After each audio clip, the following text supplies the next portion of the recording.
Damaikan hati, sejukkan jiwa. 107,7 FM Radio Suara Nabawi Pasuruan.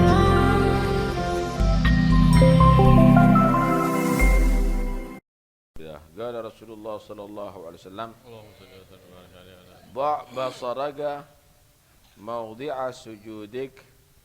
Rawahu Dailami.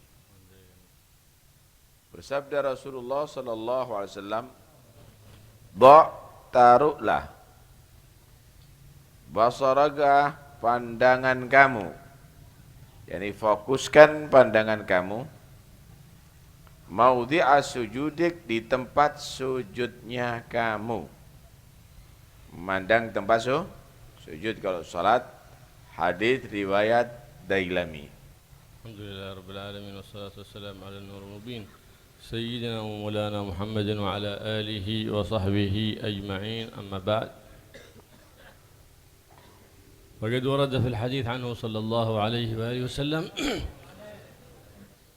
سنة من سنن الصلاة، وسنن الصلاة كثيرة أوصلها بعضهم إلى ما يزيد على 1000 سنة، فينبغي الإنسان أن يحافظ على سنن الصلاة حتى بفعل السنن تزداد ثواب الفريضة. وما أمكن والميسور لا يسقط بالمعسور، حيث أمكنه أن يفعل بسنة فلا يتخلف، وهكذا العلم يهتف بالعمل، فإن أجبته وإلا ارتحل، خصوصا المنتسب للعلم وأهل العلم لا بد أن يحرص على السنن، لأنه كما قال بعض السلف: انظر إذا أردت أن تعرف علم الرجل فانظر إلى صلاته، فإن كان محافظا على الواجبات والسنن والآداب فاعرف أنه فثق بعلمه، وإلا فإن رأيته متهاونا في آداب الصلاة وسننها فلا يعتد بعلمه. Datang riwayat hadis tentang masalah sunnah-sunnah salat. Sunnah-sunnah salat ini banyak. Sebagian sampai menjelaskan 1000 sunnah dalam salat ini. Karena itu pelajari itu semuanya, karena dengan melakukan sunnah-sunnah salat itu, salat kita akan menjadi sempurna. Dan kewajiban utama dalam ajaran agama adalah salat. Jangan manusia tadi itu meremehkan, itu sunnah aja nggak perlu. Jangan. Sunnah itu penting, karena adalah pelengkap daripada yang wajib. Jangan dianggap enteng. Usahalah untuk kamu tadi itu melakukan sunnah sesempurna mungkin. Ya, kalau memang kemampuannya dia tadi itu hanya sebagian, nggak ada masalah. Al-maisur la yasgud bil ma'sur. Semampunya kamu laksanakan. Karena dikatakan oleh sebagian begini, jika kamu ingin melihat bagaimana kekuatan agama seseorang, kekuatan cintanya terhadap agama, lihat dalam sholatnya. Kalau sholatnya sempurna, sunnahnya, adabnya sempurna, maka kamu boleh menilai orang itu adalah bagus agamanya, kuat agamanya, kuat ibadahnya. Semua ibadah tadi itu akan mengikuti sholatnya dia. Tapi sebaliknya, kalau sholatnya tadi itu mutahawin, ngentengkan, seada-adanya dia sholat, urusan agama yang lainnya jelas dah lebih bobrok, lebih kacau. Jadi kalau sampean mau nilai anaknya sampean, ibu-ibu nilai suaminya, nilai itu, lihat sholatnya bu. Sholatnya bagus, insya Allah anaknya sampean bagus, suaminya bagus. Tapi kalau sudah sholatnya kacau, maka yang lainnya lebih kacau. ولهذا اهتم السلف الصالح بأمر الصلاة، فقبل أن يعلموهم الصلاة في الكتاب يعلمون أطفالهم الصلاة بالفعل وفروض أركان الصلاة بالفعل، ويعلمونهم آداب الصلاة وسنن الصلاة بالفعل، حتى يكون تعليم فعلي لا مجرد تعليم قولي يحفظ الآداب والسنن ولا يطبقها، فذاك من عدم العمل بالعلم. أشار في هذا الحديث إلى سنة من سنن الصلاة في هذا الحديث الذي رواه الإمام الديلمي في قوله صلى الله عليه وآله وسلم: ضع بصرك موضع سجودك، ضع بصرك موضع سجودك، من أول الصلاة إلى آخرها إلا ما استثني أن يكون عند من تكبيره من قبل أن يحرم سنة له إطراق الرأس، وسنة له أن يحدد محل نظره بصره موضع سجوده، سنة له ذلك إلى آخر الصلاة، إلا عند القنوت إن ضم يديه كما هو الأولى، أما إن فرق يديه فينظر موضع سجوده فإن ضمه كما هو الأولى، استحضارا للعطاء الحسي بالعطاء المعنوي، كأن شيء أريد أن أعطيك في يدك شيء فأنك تهيئ يدك حتى لا ينفلت شيء، جعل العطاء المعنوي كالعطاء الحسي، كذلك الأولى ضمهما، فالنظر يكون للكفين. والتشهد كذلك عند إلا الله في قوله أشهد أن لا إله إلا الله، سن رفع السبابة، وعند رفع السبابة لأن لها عرقا متصلا بالقلب من غير تحريك، فالسنة رفعها وينتقل نظره من محل سجوده إلى السبابة حتى القيام في التشهد الأول وإلى السلام في التشهد الأخير.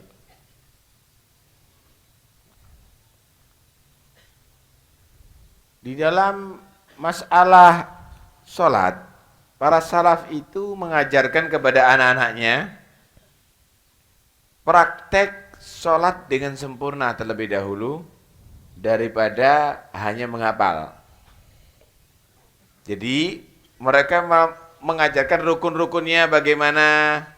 Oh, kalau takbir Allahu Akbar dituntun, kemudian mengangkat tangannya bagaimana, langsung praktek. Anak tadi itu diajari praktek untuk mengikuti sholat yang sempurna dengan sunnah-sunnahnya dan adabnya. Itu lebih berpengaruh kepada anak tadi itu dalam kesempurnaan sholat daripada hanya sekedar belajar dari buku, dari kitab, kemudian tidak dipraktekkan. Tidak dipraktekkan, itu adalah penting. Ini metode harus dilakukan. Pengajaran secara praktek itu akan lebih tak muathir, lebih berpengaruh, membekas pada anak tadi itu daripada pelajaran hanya dengan buku. Kemudian Nabi SAW di sini nerangkan tentang di antara sunnah-sunnahnya sholat. Rasulullah bersabda, "Dha' nadharaka maudhi'a sujudik." Pandangan kamu fokuskan ke tempat sujud kamu. Disunnahkan kalau sudah kita mulai Allahu Akbar takbir, langsung pandangan kita ke tempat sujud. Jangan ke yang lainnya. Kecuali ada beberapa hal yang tidak disunnahkan untuk melihat tempat sujud dalam sholat kita. Di antaranya kunut. Ketika kita kunut, kita mengangkat tangan dan memohon kepada Allah, Allahumma hadina fiman hadait wa afina fiman afait. Kita melihat ke tangan kita, bukan ke tempat sujud. Karena kita betul-betul menghadirkan dalam hati kita seperti kita ini menerima sesuatu dari Tuhan kita. Dan kita berharap yang kita terima itu tidak sampai jatuh atau lepas daripada pemberian Allah yang diberikan kepada kita dari tangan kita. Paham nih ya? Nah. Kedua, ketika kita tasyahud, at-tahiyyatul mubarakatuh salawatut thayyibatullah. Dia tempat sujud itu. Assalamualaikum ya Nabi warahmatullahi wabarakatuh. Assalamualaikum warahmatullahi wabarakatuh. Asyhadu an la ilaha illallah. Kita ketika menyatakan asyhadu an la ilaha illallah, pindah pandangan kita dari tempat sujud ke tangan kita, ke jari telunjuknya kita. Paham ya? Wa asyhadu anna Muhammadar Rasulullah. Sampai kapan? Kalau tasyahud awal sampai dia berdiri. Sampai dia berdiri lihat tempat sujud lagi. Kalau tasyahud ini ya sampai salam lihat ke tempat ini. Assalamualaikum warahmatullahi wabarakatuh. Assalamualaikum warahmatullahi wabarakatuh. Paham nih ya? Kenapa kok kita ini dalam tasyahud asyhadu an la ilaha illallah kok kita ini jari telunjuk ini kita yang asalnya kita genggam kemudian kita lepas, karena di jari telunjuk ini ada urat yang menghubungkan langsung dengan hati. Karena itu kita mengucapkan illallah, langsung kita gerakkan supaya hati kita betul-betul mantap di dalam meyakini Tuhan kita Allah Subhanahu wa taala. Dalam mazhab Syafi'i tanpa digerakkan. Ya, asyhadu an la ilaha illallah, asyhadu anna enggak, tanpa digerakkan kecuali dalam mazhab yang lain. Kecuali dalam mazhab yang lain. Mazhab Syafi'i tidak disunahkan untuk digerakkan. Hatta al-a'ma yusan lahu nazar mahal sujud بحيث لو كان بصيرا لنظر إلى ذلك المحل فيحدق الأعمى. لهذا قال هنا البصر، والبصر معنى من المعاني ولم يقول النظر. فلهذا يسن ذلك، ويسن لمن هو في ظلمة بصيرا أن ينظر لمحل سجوده لو لم يكن ثمة ظلمة فيسن له.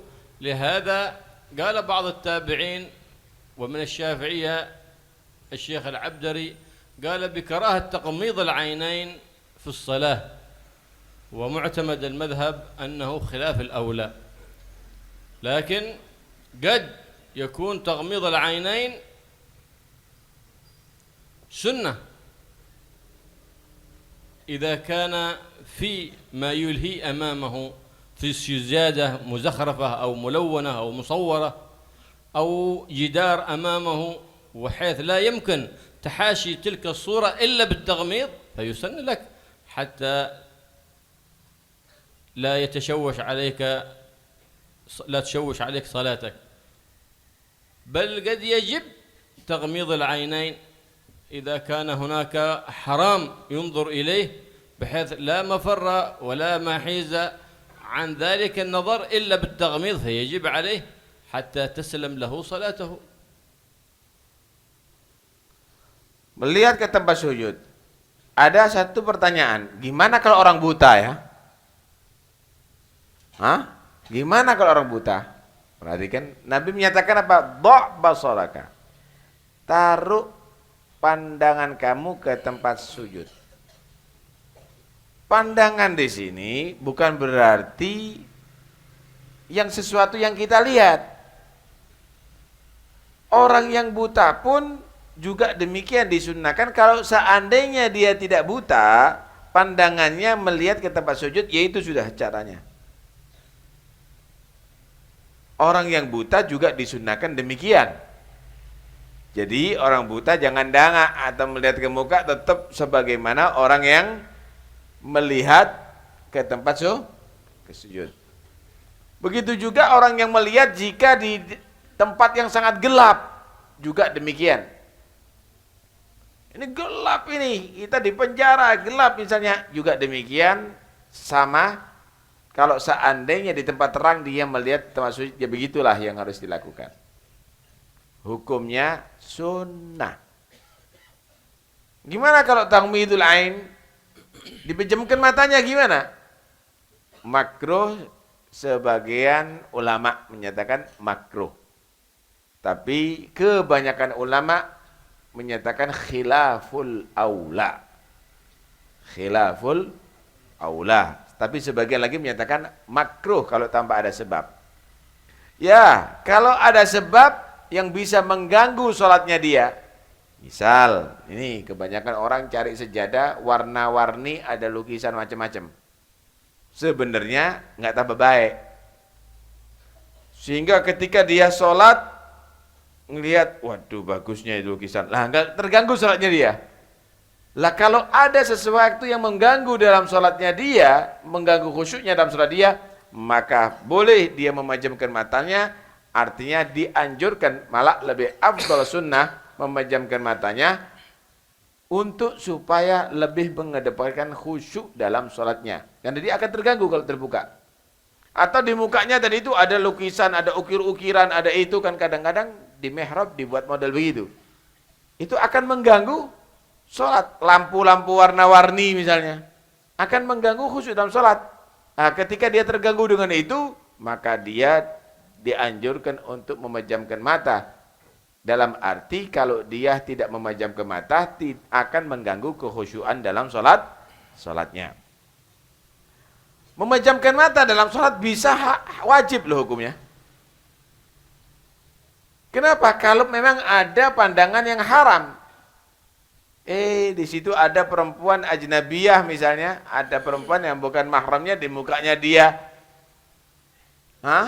Terbuka auratnya, Allahu Akbar, ngelihat, ya haram pejem.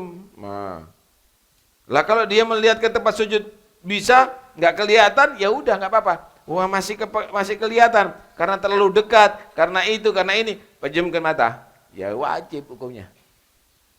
Kenapa? Karena untuk menghindari daripada pandangan yang haram begitu.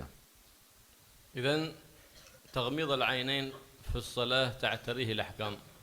يكون حراما كما ذكرنا، ويكون مندوبا كما ذكرنا، ويكون حراما إذا كان هناك شيء يعلم أنه يتأذى به كمسمار أو حجر، بحيث أنه لو غمض عينيه وسجد ربما تأذى بذلك الشيء الذي في محل سجوده فيحرم تغميض العين.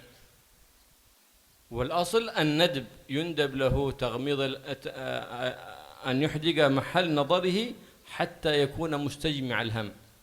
لماذا؟ من أول الصلاة من قبل تكبيرة الإحرام يسن لك الإطراق بالرأس، ويسن لك أن تحدق البصر إلى موضع السجود، لأن تركيزك على موضع واحد يجمع لك الهم في الصلاة ويجلب لك الخشوع والحضور مع الله سبحانه وتعالى، وهذا سبب يعينك على ذلك، لأن إن لم يحدق النظر يستجمع الفكر إذا حدق النظر، فإذا لم يحدق النظر على محل سجوده تشتت فكره وتشتت ظاهره، والالتفات في الصلاة كما قال النبي محمد صلى الله عليه وآله وسلم: اختلاس من الشيطان يختلسه من الإنسان في صلاته، إذا التفت بوجهه كذاك إذا التفت بقلبه. والنبي صلى الله عليه وسلم يقول في الحديث القدسي فيما يرويه عن ربه سبحانه وتعالى: إذا التفت الإنسان في صلاته قال الله سبحانه وتعالى: التفت عبدي إلى من خير له مني. ثم إذا التفت ثانيا قال المولى سبحانه وتعالى أمهله وقال: عبدي التفت لمن هو خير له مني، سواء التفات بالقلب بفكر آخر أو التفات بالوجه الظاهر. فإذا التفت ثالثا مقته الله وأبغضه الله سبحانه وتعالى، لأنه قائم بين يديه ويتهاون بذلك. لهذا والعياذ بالله رؤي بعضهم يلعب في الصلاة،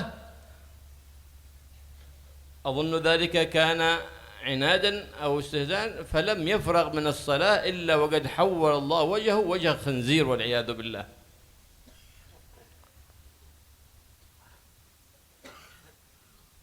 Kenapa kita hukum memejam mata itu juga bisa menjadi haram? Memejamkan mata itu bisa jadi haram. Kenapa? Karena ada sesuatu yang bahaya. Misal. Di sini ada tombak misalnya. Di situ ada paku. Kalau dia memejamkan mata, rukuknya bisa kena tombak misalnya. Atau kena paku, ya wajib untuk dibuka dong. Kenapa? Bisa membahayakan diri itu. Bisa melukai diri. Kalau sudah demikian berarti haram untuk dipejamkan mata, gitu ya. Ini satu gambaran begitu. Alhasil dilihat keadaan. Baik. Apa perlunya kita memejamkan mata dalam sholat? Jadi kita ini sebetulnya dibantu oleh syariat untuk supaya betul-betul pikiran kita ini satu dalam sholat, yaitu Tuhan kita. Dengan pandangan yang macam-macam akan mengganggu nantinya. Karena itu bagi orang yang mau memulai takbiratul ihram, dianjurkan mutrigeras, merundukkan kepala, pandangan ke tempat sujud, baru Allahu Akbar. Kenapa? Karena di situ dia mau harus fokus, dijadikan satu sudah, pikiran satu. Jangan tolak-toleh. Apalagi dalam sholat, ngelihat sana, ngelihat sini, ngelirik sana, ngelirik sini. Usahakan benar-benar pandangan kamu tidak tolak-toleh, hati kamu juga demikian, tidak menoleh. Fokus jadinya. Karena itu ketika Nabi SAW su'ila anil iltifat, ditanya tentang masalah iltifat fi shalah, noleh dalam sholat. Maka beliau menyatakan huwa ikhtilasun yakhtalisuhu syaitan min sholatil abad. Itu adalah cara nyuri, nyopetnya setan daripada sholat hamba. Sholat ini kalau diibaratkan sesuatu yang sempurna, berharga, ada pencopetnya untuk ngambil. Ngambilnya apa? Ngambil kekhusyuan kita dalam sholat kita, yaitu setan. Caranya gimana? Mungkin ada suara gelodak, delon, street. Udah kecuri khusyuknya kita. Jangan-jangan lihat, waduh, wong itu ayu. Terus ini mengganggu sholatnya kita nantinya ini. Berarti sudah tercuri sholatnya kita. Tercuri sholatnya kita.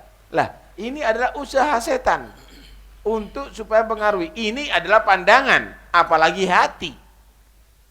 Loh, yang bisa khusyuk itu adalah hati. Karena itu jangan sampai noleh sana noleh sini, dohir kamu dan juga hati kamu. Fokuskan dalam sholat sehingga betul-betul menjadi sempurna sholat kamu tadi itu.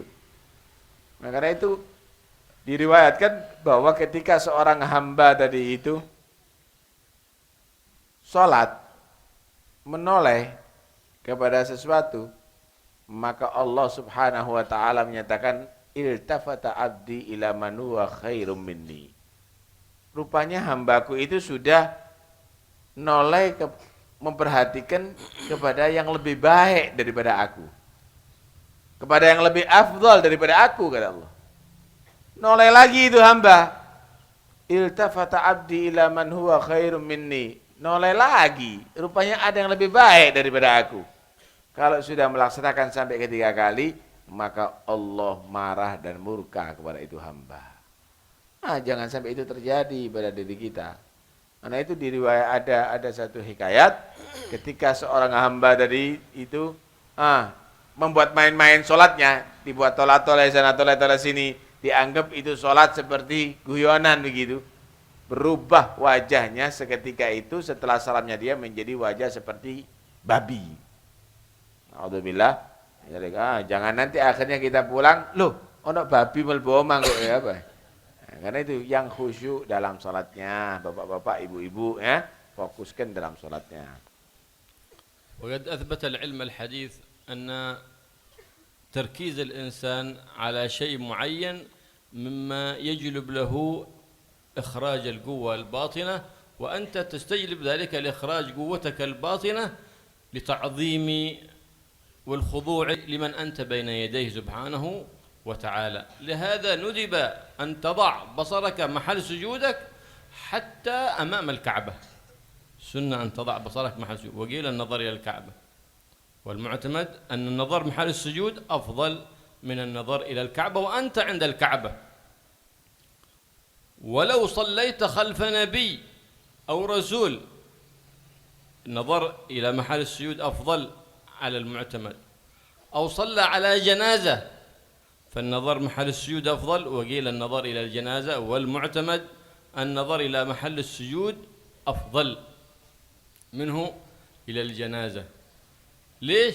حتى تستجمع الهم ويستجلب الخشوع والحضور مع الله سبحانه وتعالى، ولأن التشويشات على الإنسان والنظر وكثرة الحوادث هذا كلها تشتت ذهنه ويذهب الخشوع عنه.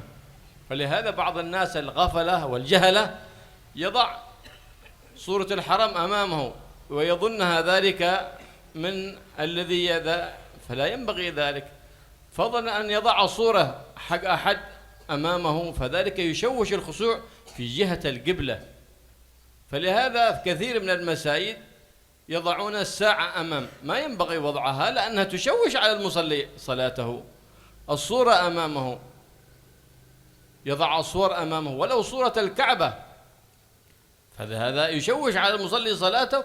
لهذا السجادة وضعها إذا كان في صورة الكعبة فذلك يشوش على المصلي صلاته فتصير من السجاجيد الملونة. فلهذا هذا يكره الصلاة إليها وعليها. كل مجدرة أو كميجة فيها صورة تكره الصلاة فيها، كل سجادة فيها صورة أو فيها شيء يلهي يكره الصلاة. كما يكره الصلاة أن تصلي إلى شارع والسيارات تمر أمامك والسياكل تمر أمامك، يكره لأنه يشوش عليك خشوعك. كل ما يلهي يكره الصلاة إلى النافذة إذا كانت مفتوحة، لأنك ترى من تحت النافذة فذاك يشوش عليك خشوعك. والغريب أنه في هذا الزمان قد صنعوا السجاجيد كلها مما هي فيها نقشات تلهي المصلي عن صلاته، ومدعي عدم أنه هذا الشيء لا يلهيه ولا يذهب خشوعه دعوة بلا بينة. فينبغي أن توضع الساعات في المساجد خلف المساجد أو بجانبها، وفي بيتك إن كنت تصلي فالصور تكون في غير الجهة التي أنت تصلي إليها حتى تتسبب في أسباب تجلب لك الخشوع وتبعد عنك تشتيت الفكرة.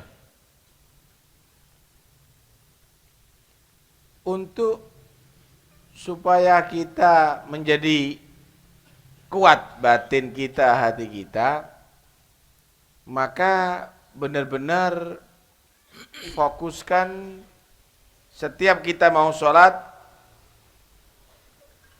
buat perkara-perkara yang membantu untuk khusyuk maksudnya.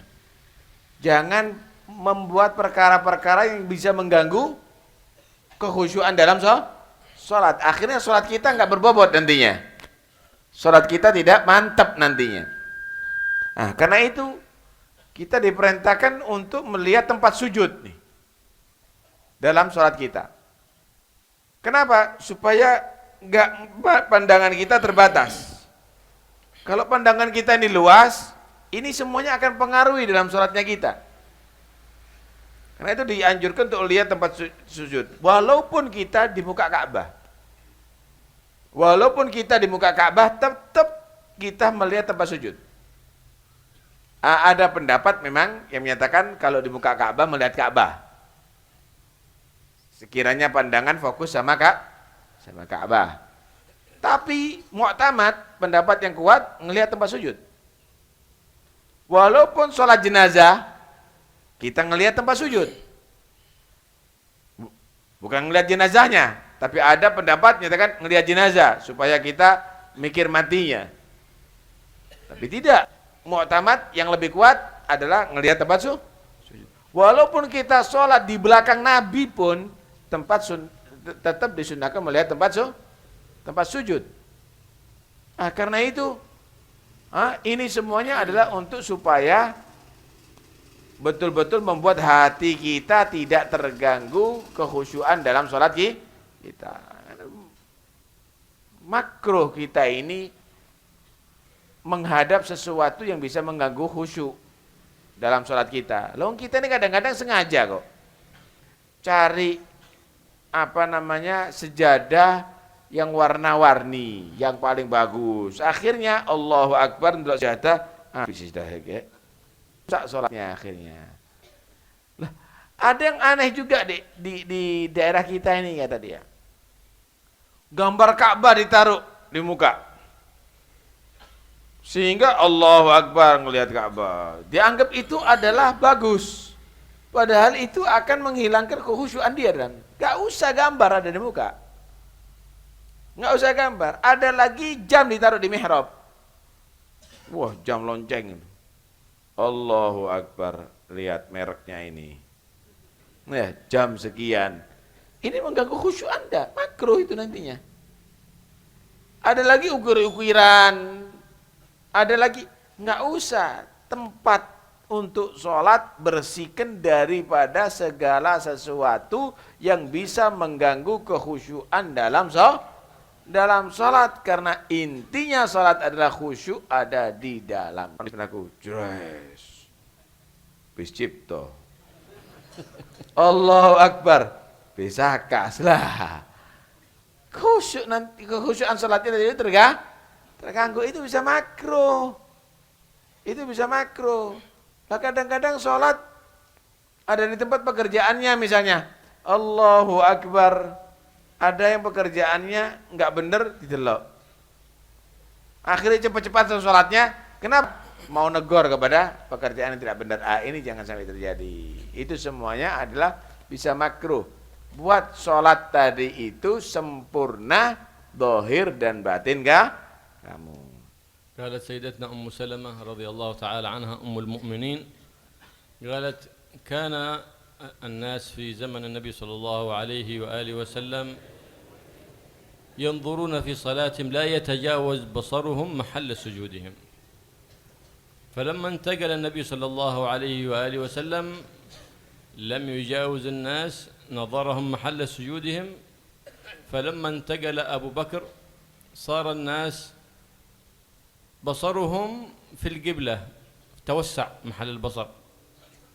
فلما حصلت الفتنة بقتل سيدنا عثمان فصار الناس يلتفتون يمينا وشمالا، أي ليس جميعهم، المراد يعني الإجمال، لأنها تشتتت أفكارهم ولأنها صارت همهم الدنيا لا همهم الآخرة. فإذا دخلت هم الدنيا في القلب خرجت محبة الآخرة من القلب، فلهذا لم يستقم الحال لسيدنا علي بن أبي طالب في خلافته، لأنهم صار همهم الدنيا لا همهم الآخرة. وأمير المؤمنين رضي الله تعالى عنه ليس له نظر إلا في رضاء الله ورضاء رسوله صلى الله عليه وآله وسلم. فلهذا قال النبي صلى الله عليه وآله وسلم في الحديث: ما بال أقوام يرفعون أبصارهم إلى السماء في الصلاة لينتهن أو ليخطفن الله أبصارهم. فيه وعيد شديد لمن يلعب بصره في أثناء الصلاة، بأن يلعب يظن أن ذلك الصلاة وأن الله سبحانه وتعالى تحويه جهة فوق أو تحت، تعالى الله عن ذلك علوا كبيرا. بل من أدبك في الدعاء حتى في خارج الصلاة أن تطرق الرأس وتسأل من الله. إنما كان النبي صلى الله عليه وسلم يلوح بصره في السماء لأنه السماء كانت هي جهة نزول الوحي، وأنت لست كذلك، إنما مقامك في الصلاة وفي الدعاء والابتهال مع الله سبحانه وتعالى أن تخضع وتتذلل لله سبحانه وتعالى، لأن الله سبحانه وتعالى لا تحويه جهة من الجهات، تعالى الله عن ذلك علوا كبيرا. فلهذا كان بعد الوضوء هذا قد ورد النظر إلى السماء، إلا مع الوضوء سنة بعد الفراغ من الوضوء أو الغسل أو التيمم أن يرفع يديه للسماء بحيث يرى بياض إبطيه وينظر يأتي بالدعاء أشهد أن لا إله إلا الله وأشهد أن سيدنا محمد عبده ورسوله، فقد ورد أن من فعل ذلك فتحت له أبواب الجنة الثمانية يدخل من أيها شاء. وقد ورد في الحديث كذلك لابد لما يرد حديث عن النبي صلى الله عليه وسلم يقع من قلوبنا موقعا، لأن النبي صلى الله عليه وسلم ما ينطق عن الهوى، وهو الصادق المصدوق صلى الله عليه وآله وسلم. فلما كان أحد من المحدثين يقرأ حديثا على طلبته، وكان له طلبة، يقرأ حديث ويقول في حديث النبي صلى الله عليه وسلم: أما يخاف الذي يرفع رأسه قبل الإمام أن يحول الله رأسه رأس حمار؟ يقول في خطره: كيف يتحول رأسه رأس حمار؟ هذا ما يدخل في العقل، إنسان يتحول رأسه رأس حمار. وتم ذلك عنده الاعتراض وإساءة الأدب على صاحب الشرع صلى الله عليه وآله وسلم. فليلة من الليالي أصبح وقد مسخ الله وجهه وجه حمار والعياذ بالله، فصار يدرس الطلبة من وراء حجاب زمن طويل، حتى قال له بعض طلبته: لماذا تحتجب؟ أريد أن أراك. فكشف الحجاب فإذا صورته على تلك الصورة والعياذ بالله. قال: ذاك باعتراضي على حديث رسول الله، وعدم تصديقي بقول الصادق المصدوق، وعدم تسليمي لمن أتى بالشرع العظيم صاحب الشرع العظيم محمد صلى الله عليه وآله وسلم. فلابد الإنسان كلما عرف حديث يتنبه أن ذلك قول النبي صلى الله عليه وسلم، فيتنبه له، فإنه صلى الله عليه وآله وسلم ما من خير إلا وأرشدنا إليه، وما من شر إلا ونبهنا عنه لنتحذر عنه ونجتنبه. جزا الله عنا سيدنا ومولانا محمد صلى الله عليه وسلم خيرا، جزا الله عنا سيدنا ومولانا محمد ما هو أهله.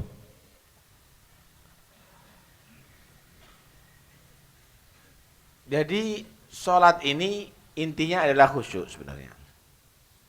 Kita diperintahkan melihat pandangan ke tempat sujud supaya membantu hati kita bisa khusyuk dalam sholat. Karena itu laksanakan perintah Nabi ini. Jangan kamu buat main-main, kualat nanti. Ya, kualat nanti.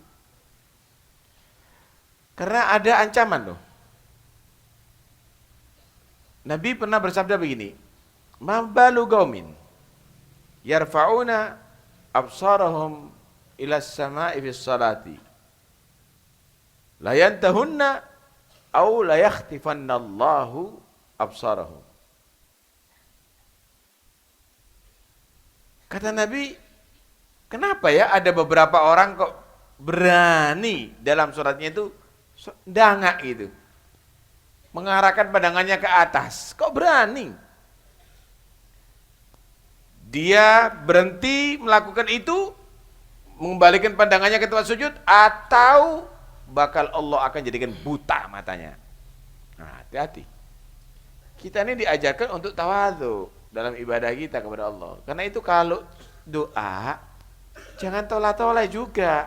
Selain dalam sholat juga, jangan tolak-tolak dalam doa. Tadi itu yang khusyuk, merundukkan kepala. Jangan nanti ngelihat atas, delok cecek. Allahumma hadina biman hadaya cecek.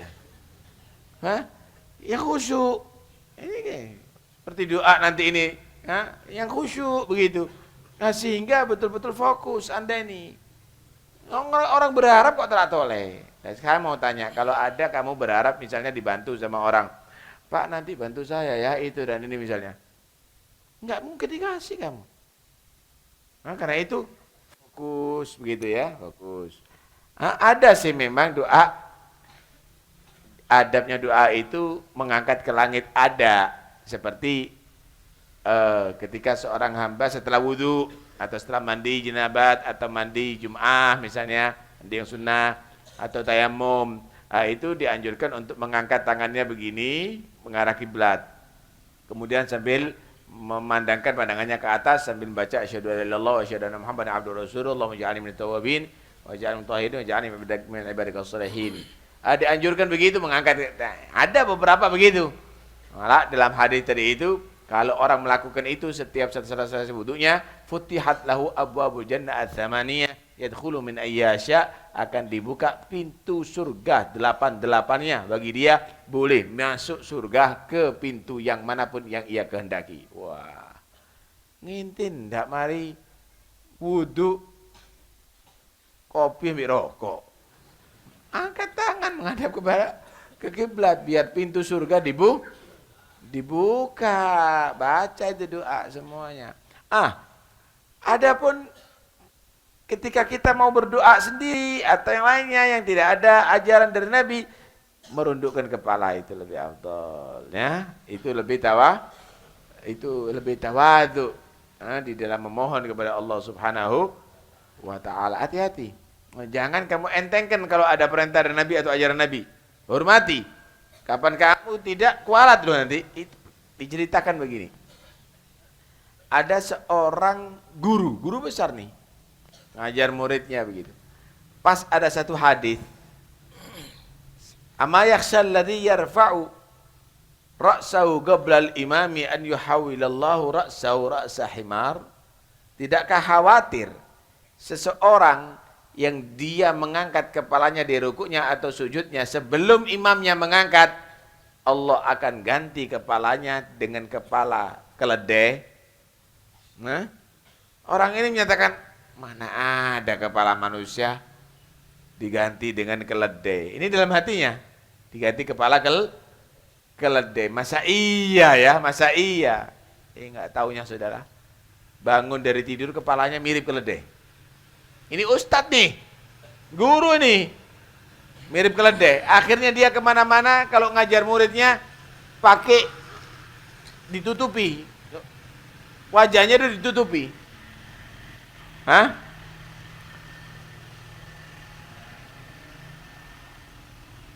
Wajahnya ditutupi. Si murid ini penasaran, guru kenapa kita ini kangen sama guru, ingin ngelihat wajahnya guru itu dan ini. Alhasil maksa, ya terpaksa dibuka, wajahnya berubah seperti keledai. Tahukah kamu wahai murid-muridku, ini semuanya karena kualat. Kenapa? Aku baca hadis Nabi itu, yang kita bacakan tadi itu, hatiku merasa, apa iya begini, kok berlebihan hadis ini. Lah, kualat sama Nabi. Ojo, nurut aja sama Rasulullah. Karena tidak ada Nabi merintahkan sesuatu kecuali ada kebaikan kita di dunia sampai akhir. Tidak ada ajaran Nabi yang melarang kita sesuatu kecuali ada yang membahayakan dunia sampai akhirat. Pingin selamat dunia akhirat, satu kuncinya ikuti Nabi sallallahu alaihi wasallam. Ummu Salamah istri Rasulullah pernah berkata begini. Dulu waktu zamannya Nabi, orang itu kalau sholat nggak ada yang melihat ke muka kecuali dia pandangannya hanya di tempat sujud, merunduk semuanya, rata semuanya begitu. Setelah Nabi meninggal, di zamannya Sayyidina Abu Bakar, Sayyidina Umar, Sayyidina Utsman sebagian, mereka masih ada yang mengangkat kepala tapi ke arah nggak noleh sana, nggak noleh sini. Melihat tempat sujud, kadang-kadang mengangkat kepala ke arah kiblat. Kalau zamannya Nabi nggak ada yang ngangkat sama sekali. Kata Ummu Salamah ini. Setelah meninggalnya Sayyidina Utsman, dan itu terjadi fitnah pertama karena dibunuh Sayyidina Utsman bin Affan. Disitulah mulai orang noleh sana, noleh sini. Kenapa? Karena udah hatinya lebih terpengaruh dengan urusan duniawi. Karena itu Sayyidina Ali bin Abi Thalib banyak gejolak di pemerintahannya. Kenapa saudara? Karena orang-orang tadi itu lebih banyak terpengaruh dengan duniawi. Sebelum-sebelumnya masih nggak terpengaruh, masih ini setelah fitnah Sayyidina Utsman bin Affan sampai terbunuh ini, maka orang lebih banyak terpengaruh duniawi. Lah kalau sekarang dunia tok. Ya. Akhirnya sholatnya tadi itu kacau. Lah mosok sholat mikir gabah kenemenan petani. Masa sholat mikir politik kenemenan politikus itu. Masa waduh kacau jadinya. Mudah-mudahan insya Allah sholatnya kita menjadi sholat yang khusyuk insya Allah. Dimulai ya dari sekarang sholatnya tadi itu difokuskan, dipaskan artinya melihat ke tempat sujud. Untuk yang meninggal dunia, cak akai sih mati.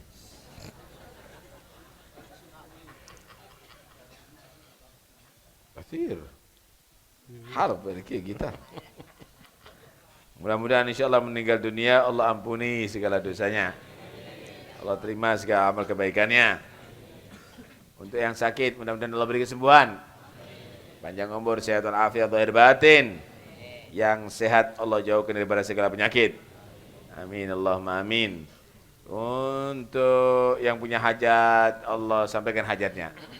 Allah mudahkan segala kesulitannya. Untuk yang hamil, insya Allah Allah berikan keselamatan, melahirkan dengan mudah anak yang akan dilahirkan dan seluruh anak-anak kita jadikan anak yang soleh. Amin ya rabbal alamin. Yang ujian mudah-mudahan insya Allah berikan ilmu yang manfaat, sukses dan jadikan orang yang diridhoi oleh Allah. Al-hadini yakun salihah. Al-Fatihah. Bismillahirrahmanirrahim. Ar-Rahman.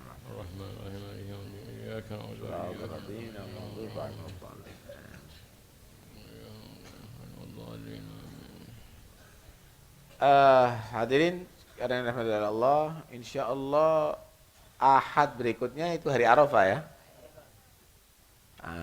Hari Arafah sunnah puasa ya. Shaumu yaumi Arafah yukaffiru dzunubas sanah katanya. Puasa hari Arafah itu mengampuni dosa setahun.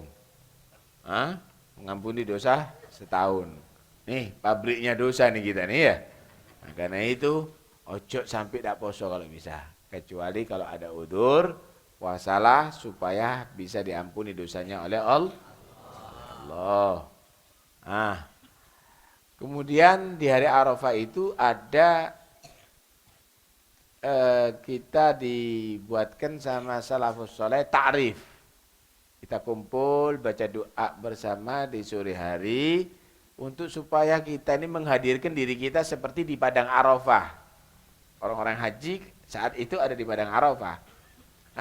Di situ kita memohon kepada Allah sehingga kita berharap sebagaimana Allah Subhanahu wa taala memberikan begitu banyak rahmatnya kepada orang yang wukuf di Arafah dan mereka bisa melaksanakan itu karena rezekinya dilancarkan oleh Allah. Kita yang belum sampai ada di sana mudah-mudahan juga kebagian dong.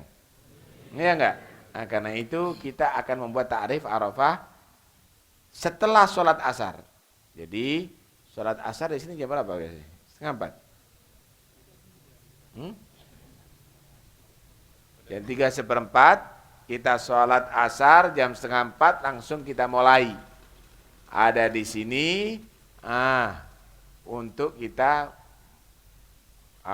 melaksanakan ta'rif. Tapi untuk laki-laki Bu, ibu-ibu di rumah bisa mengikuti lewat radio nanti.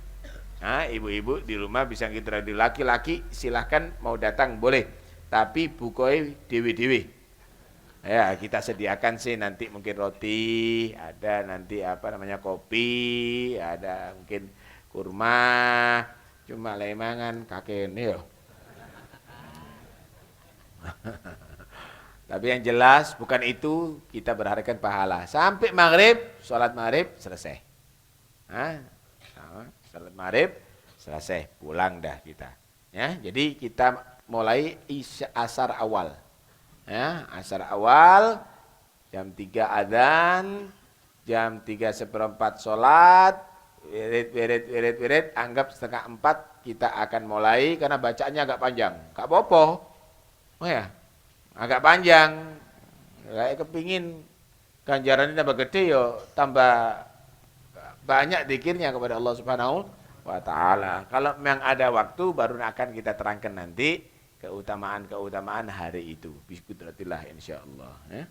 Hari Ahad berikutnya. Pengajian tetap, subuhnya tetap, pengajian tetap, sore kalau mau hadir silahkan, enggak wajib tapi silahkan kita adakan. Ya. Allah a'lam. La ilaha illallah al-mawjud fi kulli zaman.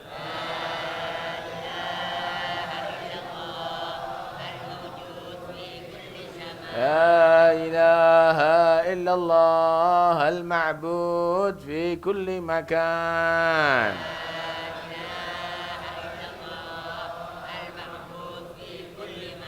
لا إله إلا الله المذكور بكل لسان.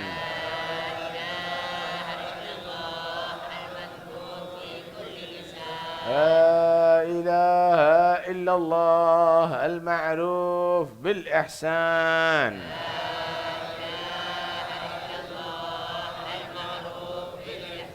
لا إله إلا الله كل يوم هو في شان.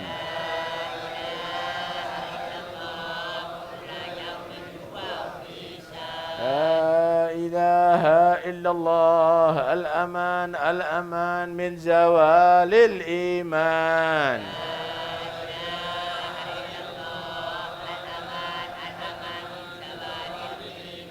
ومن فتنة الشيطان. يا قديم الإحسان كم لك علينا من إحسان. إحسانك القديم يا حنان يا منان. يا رحيم يا رحمن. يا غفور يا غفار. اغفر لنا وارحمنا وأنت خير الراحمين.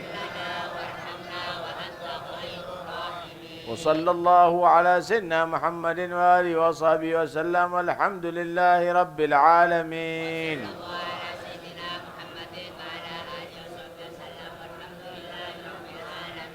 اللهم اهدنا فيمن هديت وعافنا فيمن عافيت وتولنا فيمن توليت وبارك لنا فيما أعطيت وقنا شر ما قضيت فإنك تقضي ولا يقضى عليك فإنه لا يذل من عليت ولا يعز من عليت تبارك وتعالى فلك الحمد على ما قضيت نستغفرك ونتوب إليك وصلى الله على سيدنا محمد وآله وصحبه وسلم والحمد لله رب العالمين. يا ربنا اعترفنا بأننا اقترفنا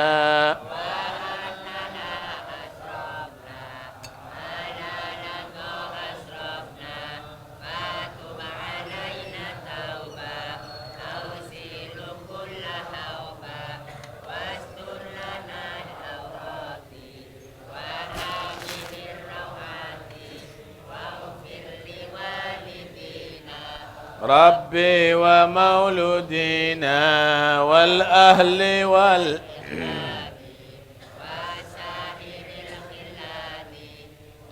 كل ذي محبة أو جيرة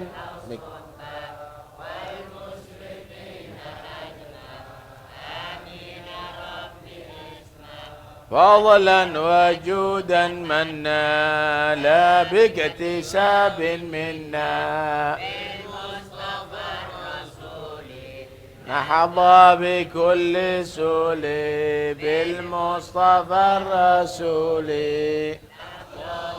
Miknya ambil. عليه عد الحب وآله والصحب عدد طاش الصحب والحمد لله في البدء سبحان ربك رب العزة عما يصفون وسلام المرسلين والحمد لله رب العالمين. Ayo satu arah. Diatur. Nah. Yang gede-gede itu ngatur. Nah.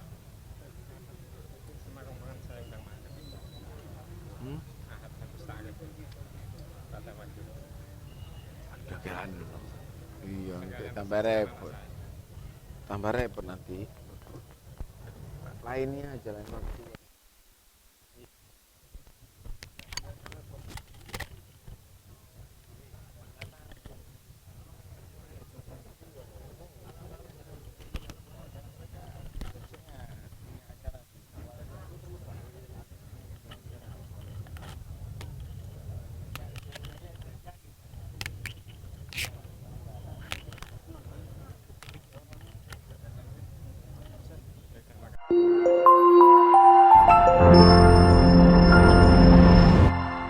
Damaikan hati, sejukkan jiwa. 107,7 FM Radio Suara Nabawi Pasuruan.